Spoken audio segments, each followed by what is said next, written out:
Good morning. Uklama Shishikwilap, Hisdakshil Hoet Nuchanathat. My name is Angela Wesley. I'm honored to be here. I'm a citizen of the Hoet First Nations, part of the Monmouth Treaty, proudly self-governing under treaty for 15 years. Just saying. What a great day. Thank you very much to everybody who has been inspiring us over the last day. What a great day yesterday was. It was filled with stories of success and challenge as we talk about the 50 years under modern treaty. The youth panel yesterday filled my cup. The youth that are here today, the energy that you bring to the room is fantastic, and it's so great to see you here. Culture, language, song just really uplifts us, not to mention Aluki's great energy. Thank you very much for that. So just want to introduce our panel today towards a new era, assessing progress in the implementation of modern treaties. Just saying, we've been hearing a lot that we're in interesting times, we're in challenging times, we're in times of change again. And just saying, so reflecting back on what Aluki just said, that our culture and our traditions have taught us to prepare for times of change and to prepare for what's ahead. Our people say you couldn't kill a whale with a mussel shell unless you had prepared in the proper way. So that's all part of who we are. Plan, prepare, protect, indeed. So no doubt we'll continue to do that in these times. We continue to hear, and we've always believed, that our treaties are living agreements, and our relationship with our treaty partners needs to be continuous and ongoing, so that we can see benefits accrue not only to our own people, but to all of those in our regions and indeed across the country. Yesterday we heard from the oldest modern treaty that it's 50 years old, and we heard from those people that modern treaties cannot become historic treaties. And that means that we have to keep our foot on the gas, keep thinking about how we can make our treaties continue to evolve over time, and indeed that's what this panel is here to focus on today. So the focus of the plenary is the evolution of modern treaty implementation, assessing our progress and discussing what's needed moving forward, such as the ongoing need for a Commissioner of Modern Treaty Implementation. With that, I'm really pleased to welcome our esteemed panel of Indigenous leaders, treaty partners, those with experience and passion around these issues. I really appreciate that you've all made the time to come and let us hear from you today. Today we'll be hearing from Grand Chief Jackson Lafferty from the Clicho government. Welcome. President Jeremy Tunraluk from Nunavut Tungavik, Inc. I always want to make sure I'm trying to say it right when you're not in your own territory. Welcome and thank you very much. Co-chair of the LCAC. Valerie Gideon, Deputy Minister from Cernak, welcome.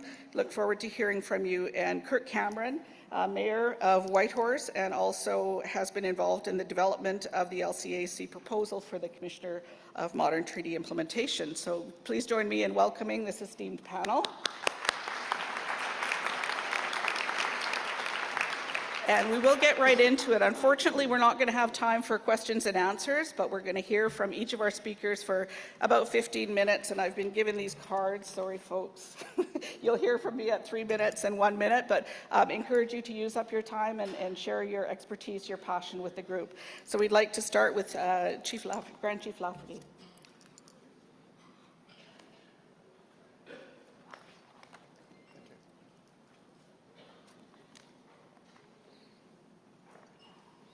Good morning. Comment allez-vous? Zont nights ago yatsinde da chenka da zont nights nesinde masina yise. Da di silana hode da zent de hozat silane. Da nego he de ona yati go hesa la zont di ze ha watson. Adi sai kwesone.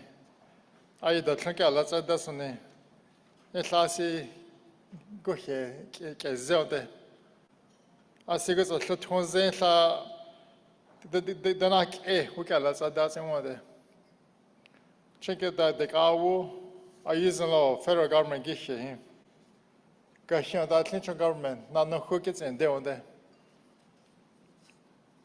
Da di falla la ne da gushe de one eti sad la sy'n mwale da na no hwgits in de onde. Hanno gashin o la kwatide ya zeli. Quatia yasanli on tanigo hagiti. What e hasitsa tunda. The nights ago yasin de onde.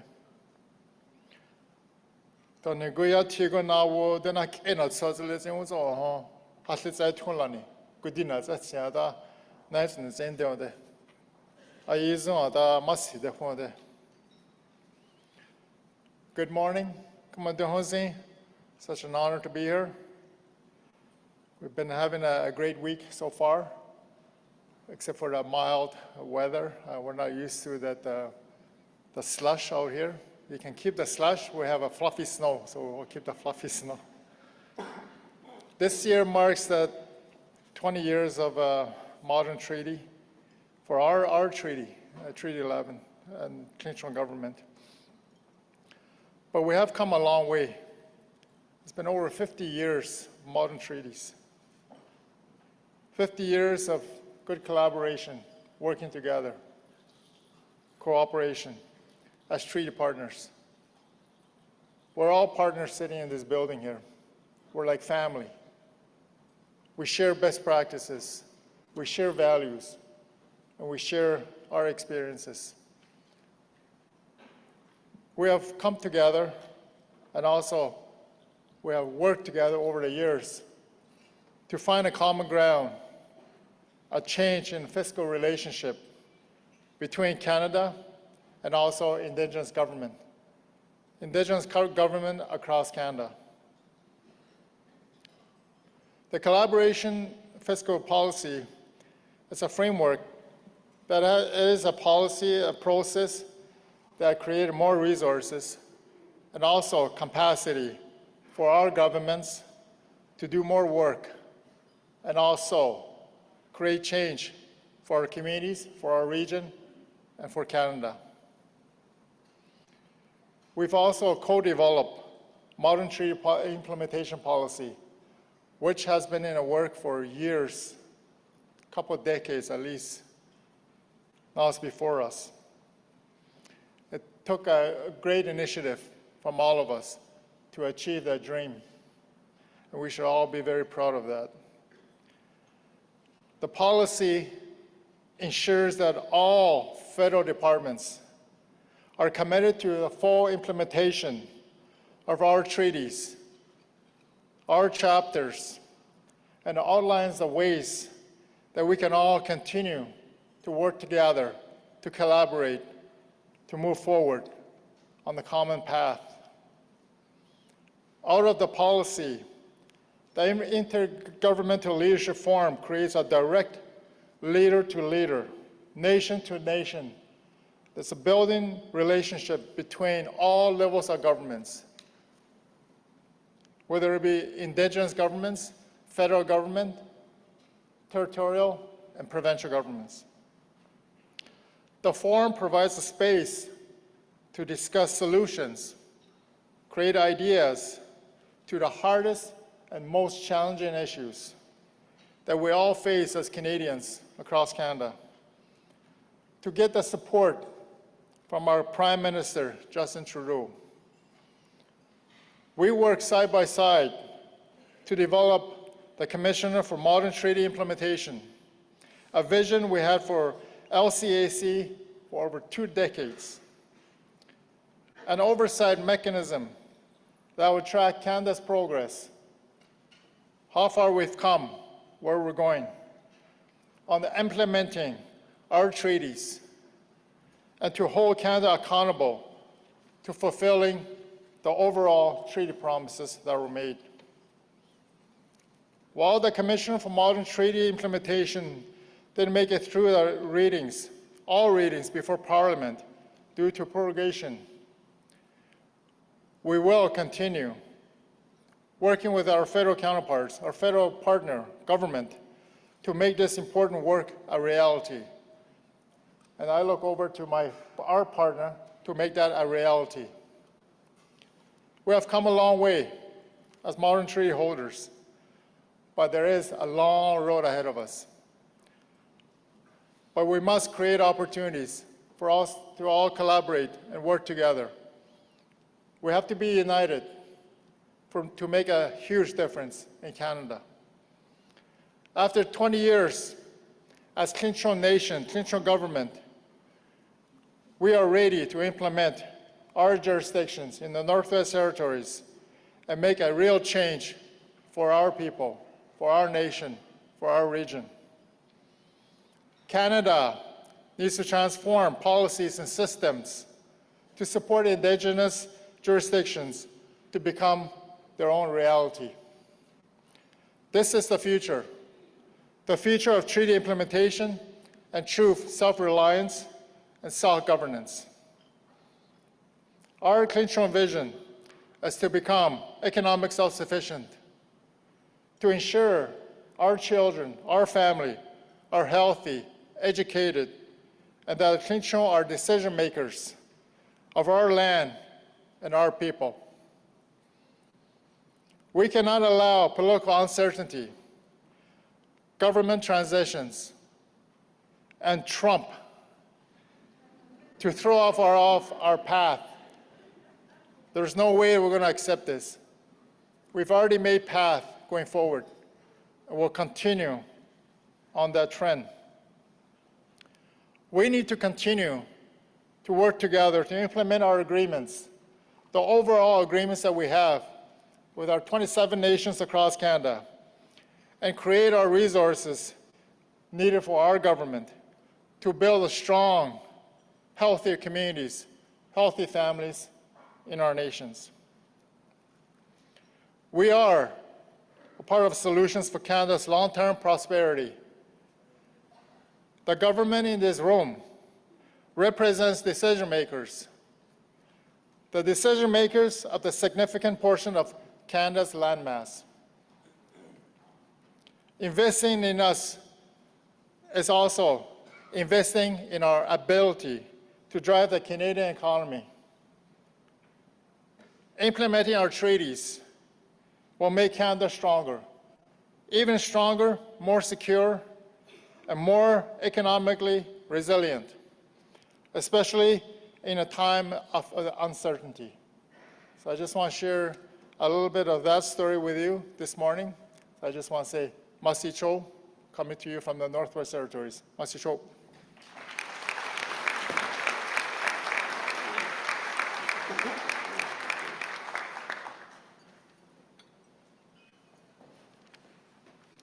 Thank you very much. I'm always impressed by how our leaders can be so concise in messaging. I appreciate that very much. I loved hearing the language, and I loved reading in your bio that you would bring that into the legislature as well. I think it's such a strong statement of who we are and that we're alive and well and ready to take this on. Thank you very much, Grand Chief. Now I'd like to welcome President Jeremy Tunraluk from Nunavut Tungavik to share some words with us. Good morning and thank you.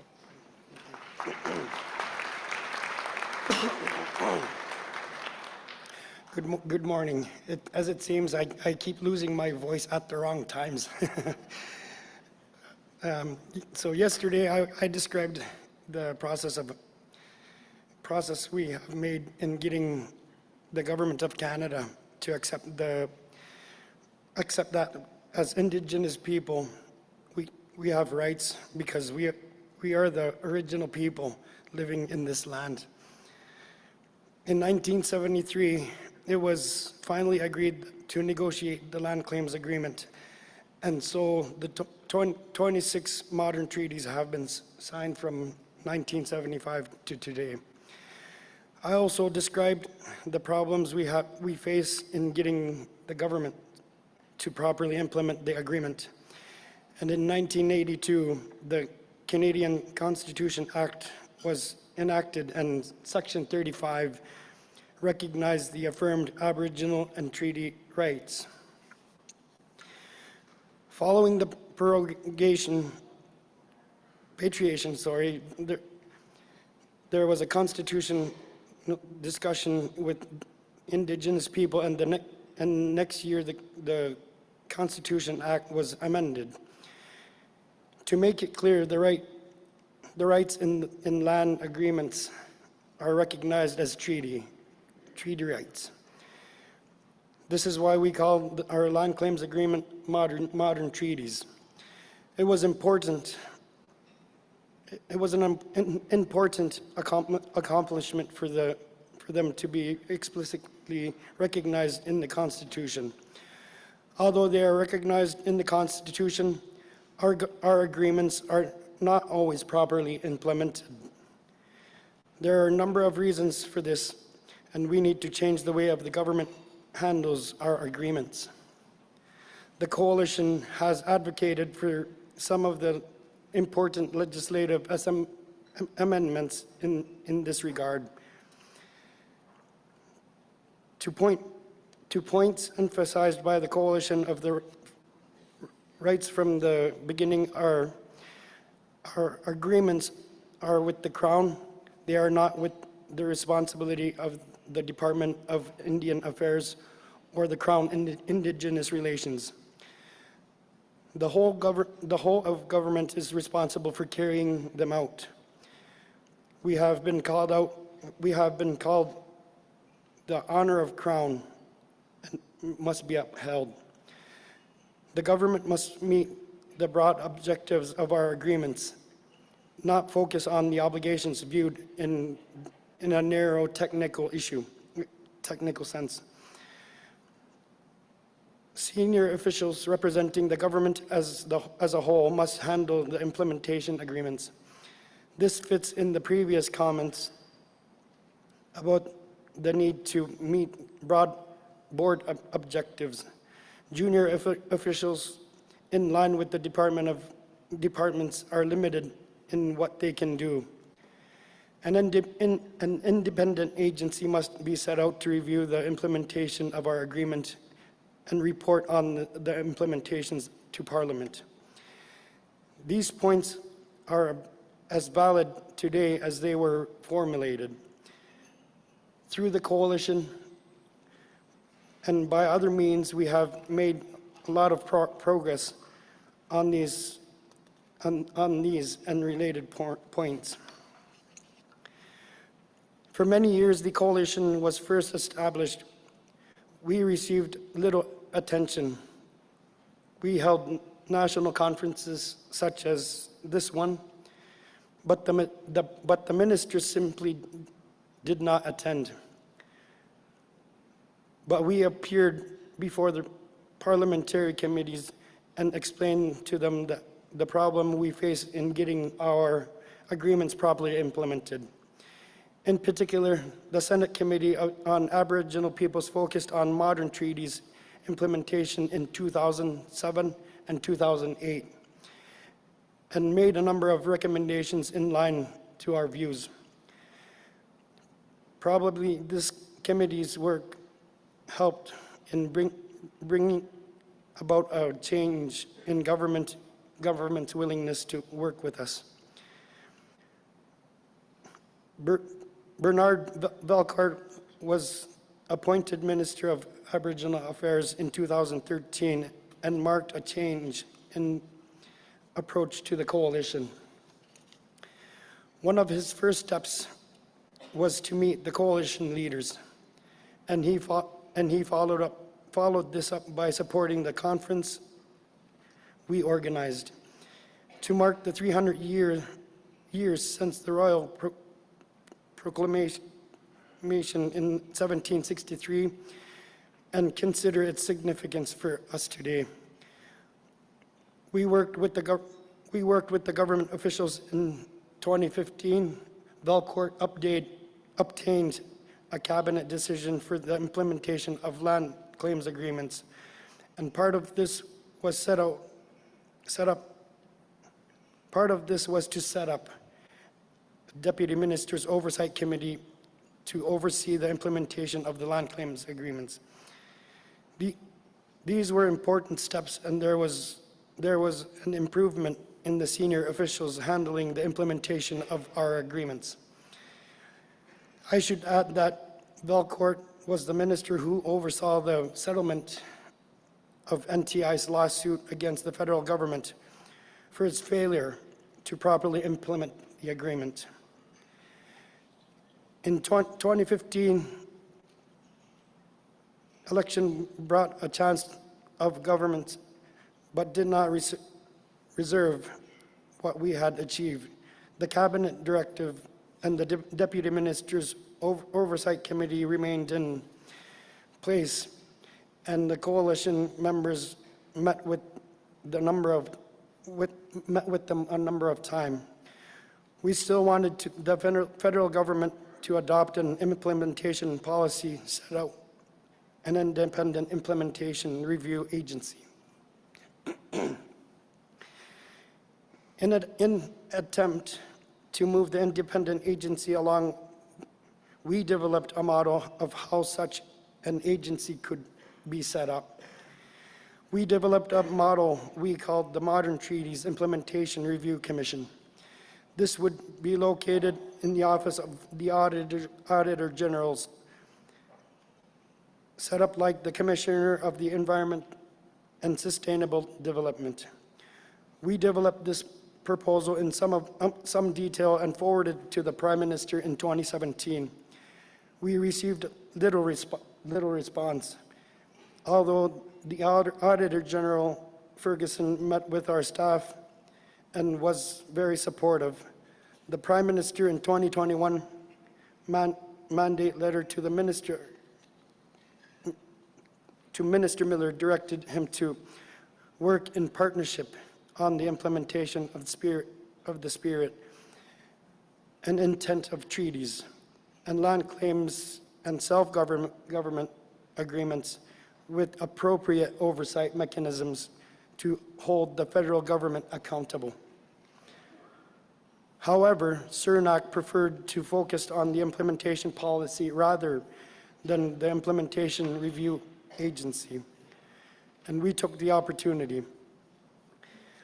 Some of our staff from organizations worked with the department officials to develop a modern treaty implementation policy, and this was announced by Minister Miller at our national conference in February 2023.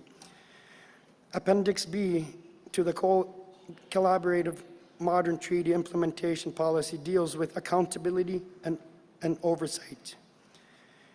It calls the federal government and modern treaty partners to co-develop and explore a range of options, including the establishment of modern treaties implementation review commission of the Office of the Auditor General, as well as the creation of separate agent of Parliament with the purpose of monitoring review the federal implementation of modern treaties. In May 2024, Prime Minister Trudeau announced the setting up of a Commissioner of Modern Treaties Implementation, and we entered into a discussion on the legislation. And finally, Bill C-77 was tabled in the House of Commons October last year, but only to die on the order paper when Parliament was prorogued in January. It must now be reintroduced, and I'm pleased that Minister Anada Sangri has indicated his strong support for the reintroduction. We are facing uncertain political climate, but we have been through changes in the government and leadership before. We have made some major achievements and must not let them wither. They are to be built upon. Another major achievement for Inuit has been a creation of Inuit Crown Partnership Committee, ICPC. So ICPC is a permanent bilateral mechanism for collaboration between the Crown and Inuit. The committee has driven incredible changes by allowing space to hold key dialogues on shared priorities for Inuit and the government through a well-defined structure grounded in transparency and accountability. Through ICPC, Inuit have co-developed C-92, an act respecting First Nations, Inuit, and Métis children and youth and families. We worked extensively on C-92, an act respecting Indigenous languages. We have also echoed work on the work of the LCAC, building the case for modern treaties implementation review commission and amendments to the Interpretation Act. We also pushed the legislation to protect the way we work with the government. In both of these forms, it is clear to me that we are stronger together. We achieve more when we are united. Plenary.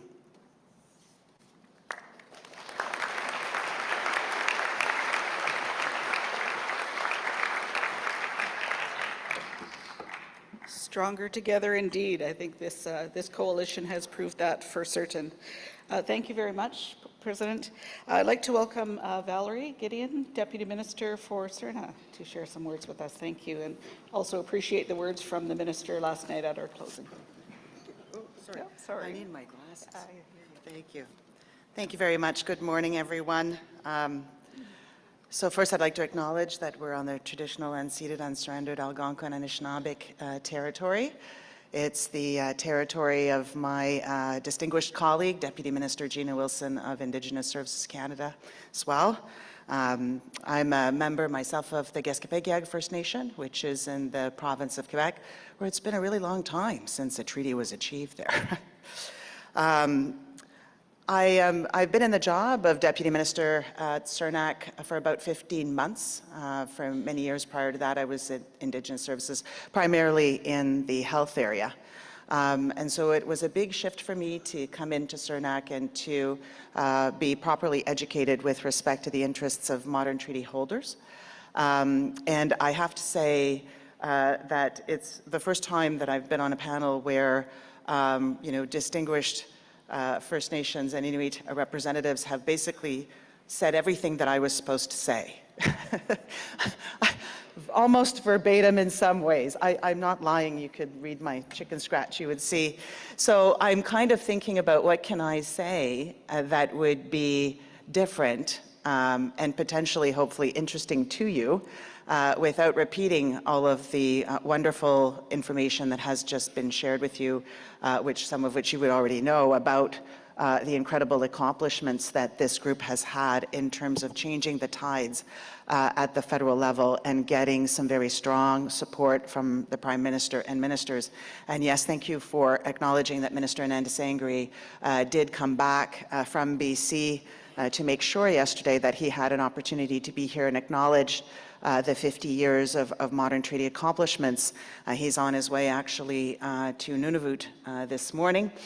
So he stayed to make sure he came and stayed to make sure that he would be able to do this yesterday. So I will just maybe hit a few points to complement what has already been shared.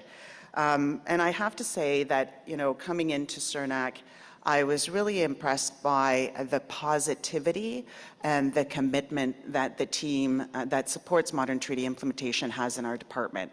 And hopefully that is part of the shift that you've noted too, in terms of the receptivity of federal officials with respect to really listening and advocating for what you have been advocating for. It has definitely been my experience in meeting with the team at all levels of the department.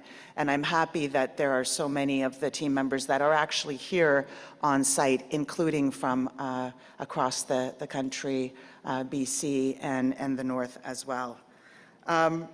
So I'll just, I think, the history has been really noted very well here, as well as the more recent accomplishments from 2023-24.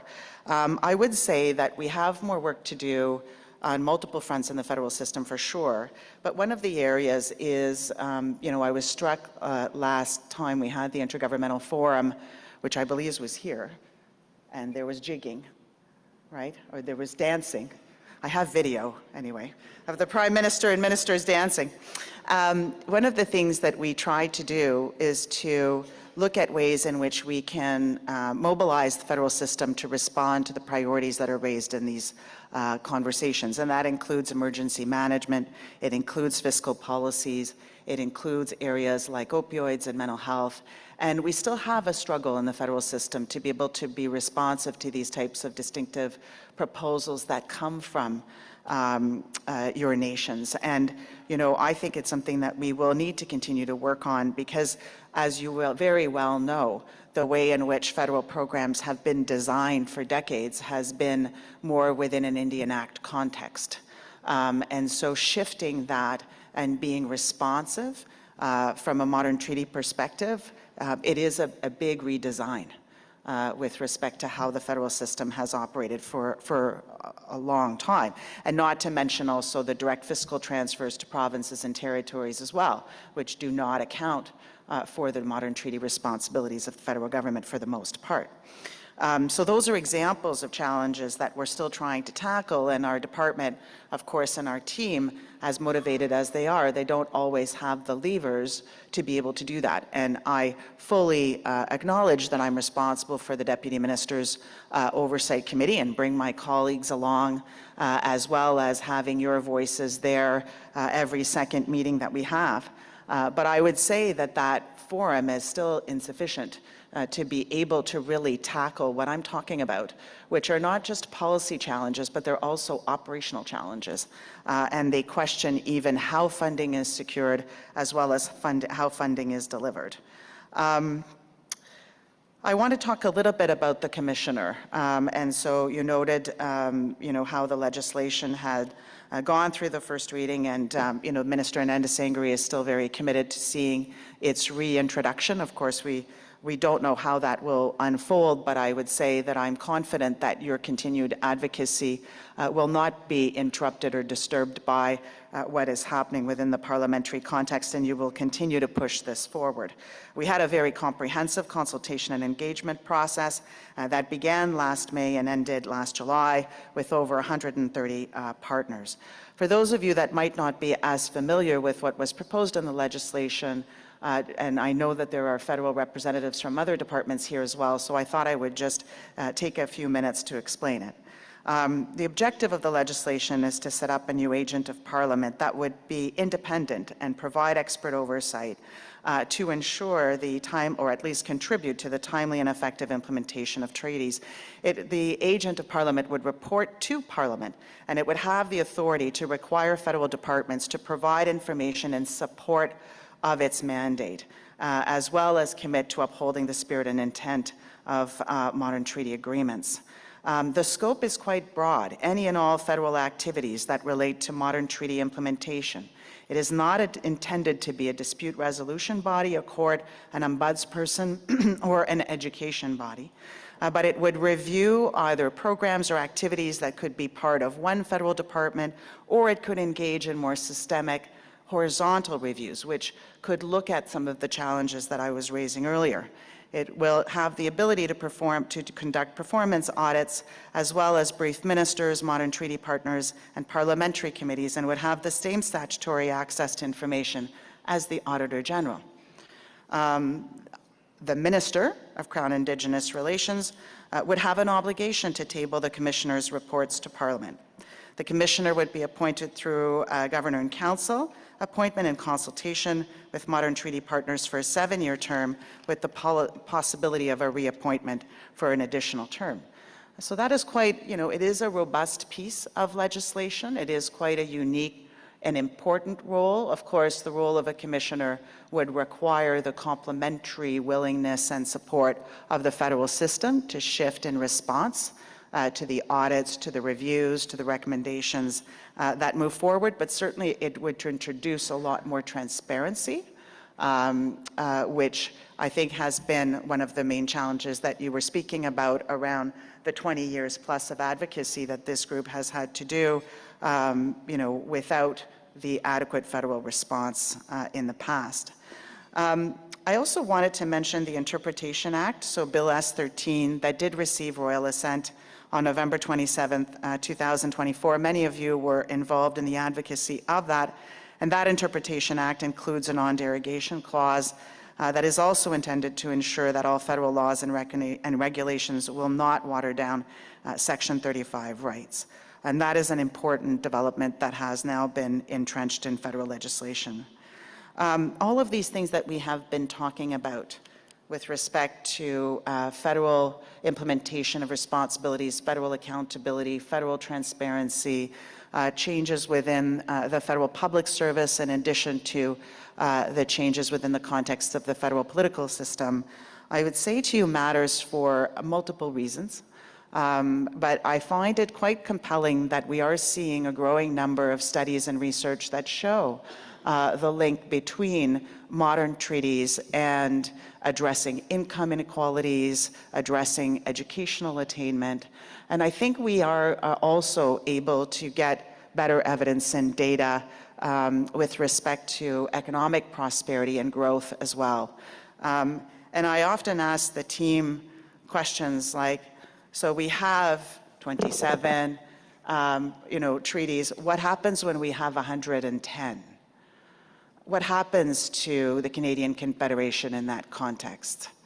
I think a lot of the changes that we have been talking about have been changes related to the implementation of responsibilities, but there will be future changes that will be required as well, that will touch other aspects of the federal system to enable that the collective voice of modern treaties are really more effectively engaged in Canadian democracy. And I know that's probably not, the main reason that you've gathered here today over the next few days, but it is something that I think will be important to continue the conversation and to continue the progress that will be required, not just by Canada, but by the provinces, by the territories. And I'm very happy to see that we have a municipal official as well and political leader here, because there are a lot of decisions and a lot of influences and mechanisms that are driven by other levels of government in Canada that also need to be effective players in terms of being able to support the implementation of modern treaties as well. So I will stop there and happy to answer any questions that folks would have, and thank you very much for the time this morning. Well,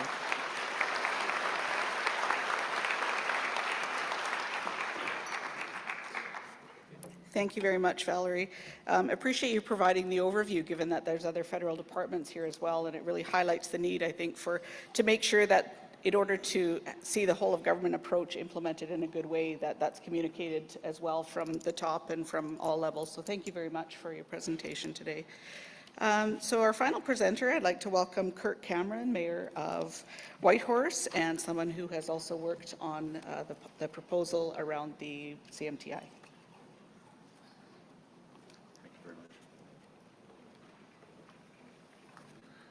All right, this is a tough one, to follow these three and not have something new to say, but I do. I have a few points here. I'm going to start with a few introductory repeats on the history, but I'm going to then follow up at the end with a little bit of political discussion about what ifs that may present themselves over the next 6 months to a year. I first want to say good morning to all of our distinguished elders, to the youth who joined us over the last couple of days, and to our leadership. And Chief Smith, lovely to see you here. And we have such a group of incredible leadership in this room. And then there's all the rest of us. So I put myself in that category, and it's quite a delight to be here. I also want to thank a very competent artisan, Loretta Itzy, who is Vuntutquitchin First Nation in Old Crow, Yukon, who beaded this vest. And she kindly agreed to let me wear it to official functions like this. So I feel very privileged to be able to wear her good work here in this group. Last year, I was minding my own business, and somehow I ended up the mayor of Whitehorse. Not sure how that happened. I mentioned this to my 3 adult sons and said, and you know what that means? It means you have to refer to me as your worship. The laughter that ensued, very much like this room, was really quite astonishing. And I have to say, I still consider myself just ordinary Kirk, so feel free to Just call me that. What I am, more importantly, is I'm a student of history, and I've spent much of my career doing just that, writing, thinking, doing a lot of work on history. And the history of what you have done here in Canada, I mean the Indigenous population of our country, is unbelievable. In the past 50 plus years, the time frame that we're dealing with at this conference, the changes have been absolutely astonishing from an historian's perspective. Many of you obviously heard distinguished Elder Dave Joe yesterday talking about that history, mostly from a Yukon perspective, but it's part of a larger picture as well. And many of you know of a legal scholar, John Burroughs, who writes on the third Constitution of Canada, the fact that we're not just about two groups, the French and the English constitutional presence here in the country, but our Constitution and our country is now about a third aspect, which is the Indigenous Constitution of our country. And that's starting to frame out and accelerate, I would argue, by the kind of work that's embraced by the modern treaties, and certainly by the constitutions that have been put in place, and the way in which our senior courts, and especially the Supreme Court of Canada, is now looking at this wave of change in our country. Be proud. This is incredible stuff, and I think you've only just got started. And I think there's so much more room for growth and development and maturity of our country based on this relationship that is now gaining additional traction for us all. So, Dave Joe mentioned things like 1973, Together Today for Our Children Tomorrow, got things started. We saw elders and leaders from the Yukon come down to Ottawa and present that document to then Prime Minister Pierre Elliott Trudeau. We moved to 75 with the first of the modern treaties, the James Bay and Northern Quebec Agreement, and of course, in 1993, I believe, around there, the umbrella final agreement in the Yukon was reached. The first four First Nation final agreements were signed, along with self-government agreements. And I'll put in a shameless plug here for this afternoon. I think I'm speaking on a panel about how that self-government relationship connects, and municipal government is all very much part of that. So I got lots to say about that later. Then we have 1993 to 2005, 11 final agreements and self-government agreements settled in the Yukon. 2003, the Land Claims Agreements Coalition was formed. And in 2006, and I'd like to spend some time on this one, the Land Claims Agreements Coalition produced the 410 Declaration, which many of you know about. Some of you may not, so I'm going to spend a little bit of time on that. Because in that document, the four statements that are presented, the fourth of which has not been implemented, as you've heard from the panelists earlier. And that calls for an independent implementation audit and review body separate from the Department of Indian Affairs and Northern Development. This could be the Auditor General's Department or a similar office reporting directly to Parliament. Annual reports will be prepared by this office in consultation with groups with land claims agreements. Again, that was published in 2006. The word used in one of the workshops yesterday that caught my attention is the word persistence. And what I'd like to, that was used in the context of implementation of the Nunavut Land Claim Agreement. But I'd also like to argue Land Claims Agreements Coalition and the modern treaty holders have been incredibly persistent on the road to getting that article of the 410 Declaration put in place. And there has been a lot of work on it.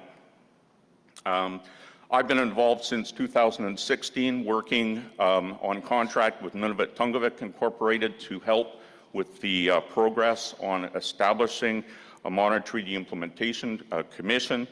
We heard about that earlier, so I'm not going to repeat that whole tale. But ultimately, from 2016 and 2017, when it was presented to the Prime Minister, A process has evolved over those many years to move persistently forward on getting that, instrument in place that will help through independent review of the modern treaties and the successive implementation. What's in that document, that proposal that went to the Prime Minister, I think is really quite important for all of us to know. There are three fundamental objectives in the document. One is credibility. This new beast, this new commission must be credible. It must be effective, and it must be independent.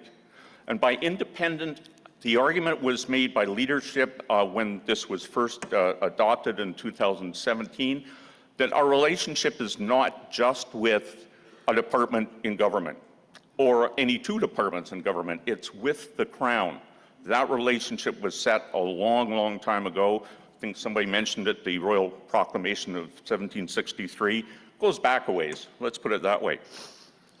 So in the proposal that went to the Prime Minister, all three of these fundamental objectives were noted. We added a fourth one in our dialogue with federal team, and that's sustainability. Whatever this beast ends up looking like, that's put in place to allow for these independent reviews, it has to have the kind of resources necessary to be sustainable. I'll drill into a few of those. The office must also be effective in its work to deliver good analysis and recommendations to Canada on issues relating to implementation of modern treaties.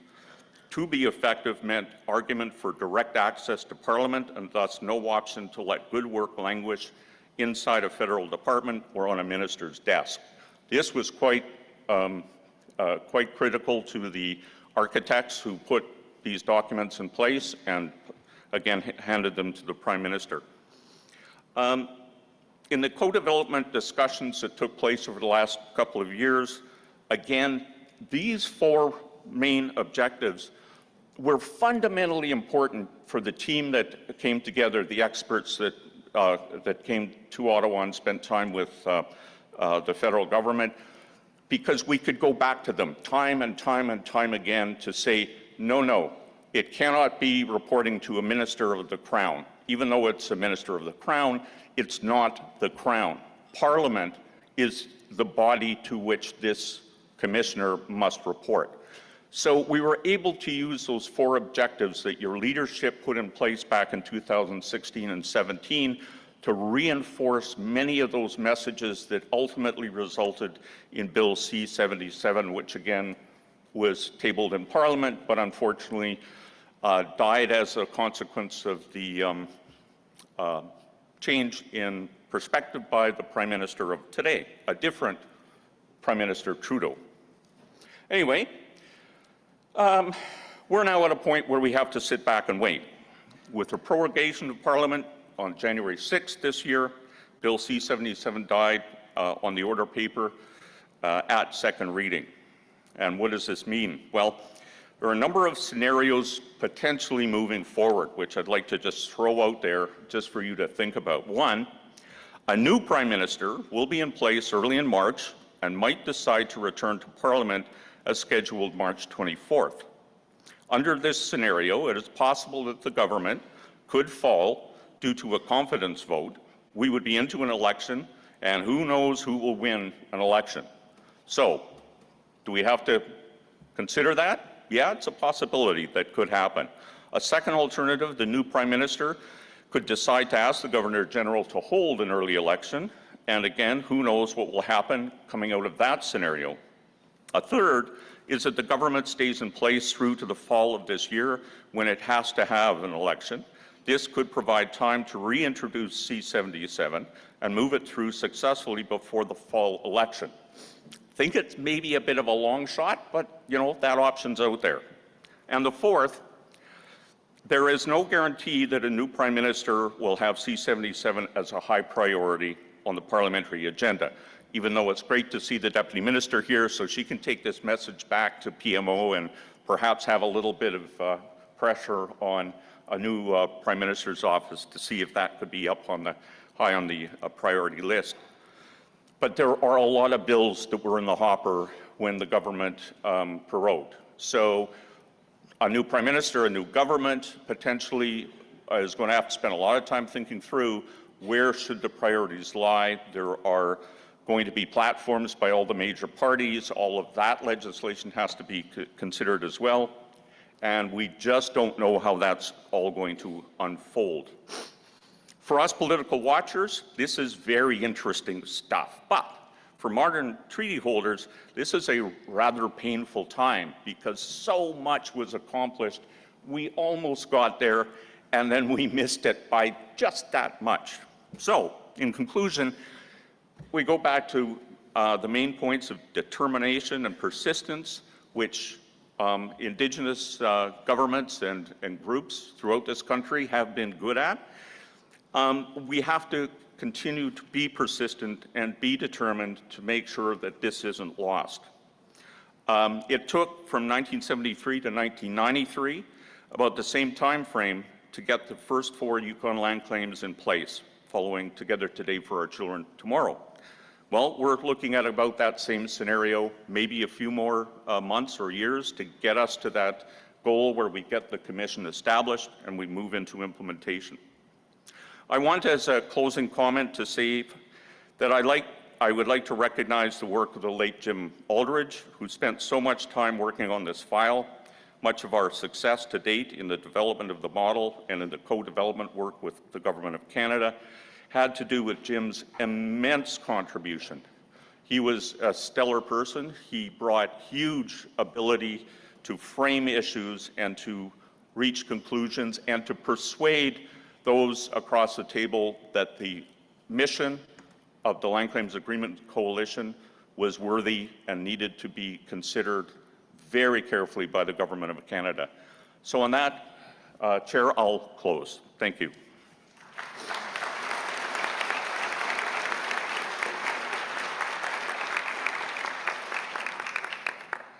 Thank you very much to all of our presenters. I think we've had a really good overview of where we're at currently, some of the work that still needs to get done, the important work. It's nice to see that these issues, a lot of these matters that the Land Claims Agreements Coalition, many of you, those who came before all of us, continue to press for the full implementation of our treaties. So we heard that first and foremost, talking about treaties and remembering always that they're a nation-to-nation, they should be a nation-to-nation relationship, a leader-to-leader relationship, and that we're going to continue to work to make sure that the Commissioner for Modern Treaty Implementation in particular moves forward, and that we need to do that together. We heard that we're stronger together. A reminder always that the whole of government is responsible for the implementation of treaties. It's not a single department, so I really appreciate that. I've heard that there's other federal departments that are in here to hear that message loud and clear, and indeed that CERNAC officials continue to do that advocacy. I sit as the implementation committee member for the Monmouth First Nations Treaty, and we always are saying that, you know, when it feels like you can't do anything as the representative of CERNAC, to remember that it's a whole of government approach, and the need is clear that to advocate within the government as a whole to continue to implement treaties in the highest way possible. And that the honor of the Crown needs to be respected and remembered all the time, and not to focus on those technical issues. Really heard a lot, not only today, but over yesterday as well, that there's no single step that's going to get us there, and it's really a multi-pronged approach and taking the work of everyone to make sure that we move these issues forward together as treaty partners indeed. And again, thank you to Deputy Minister for the overview of the policy. Indeed, there's a lot of challenges that are going to come forward in the coming days, but as we said, and as many of our presenters have said, it's who we are to continue to be persistent and to make sure that these issues continue to work in a way that will meet the objectives of treaty in terms of making our world a better place for everyone, not just for our own people, but for those in our region and indeed across the country. So I just want to sort of conclude by thanking with great appreciation all of our panel members for your wise words, for sharing your information. I believe you'll all be around for the next day, and encourage everyone to come up. They've welcomed questions, so I ask you to approach them during the rest of the day. So please join me in thanking our presenters for their information shared today.